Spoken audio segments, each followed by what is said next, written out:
2 वर्ष जी काही आपत्ती आली असेल, मग कधी गारपीट असेल, कधी अवकाळी पाऊस असेल, कधी सततचा पाऊस असेल, पंचनामे होतात पण मदत होत नाहीये. आणि हे सरकार निर्दयी आहे हे आम्ही पहिल्यापासून बोलत आलेलो आहोत. जे गद्दार सरकारमधले कृषी मंत्री होते ते मराठवाड्यातलेच होते, ह्याच जिल्ह्यातले होते. आता पालकमंत्री आहेत पण त्यावेळी देखील फिरकले नव्हते. आता कृषी मंत्री कोणीतरी दुसरं आहे, नाव देखील माहिती नाही महाराष्ट्राला.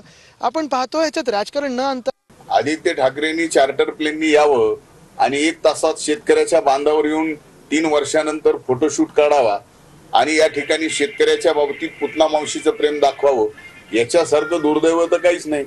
माझं म्हणणं आहे की आदित्य ठाकरेंनी मी एकदा दोघांनी बैलजोड टिफनीवरती बसावं, कोण दोरीत टिफन मारतंय बघावं. म्हणजे तुम्ही सोन्याचा चमचा तोंडात जन्माला घेऊन आल्याला, तुम्हाला शेती माहित नाही, बांध माहित नाही. आता 3 वर्षानंतर बांधावर येतात, तेही निवडणुका समोर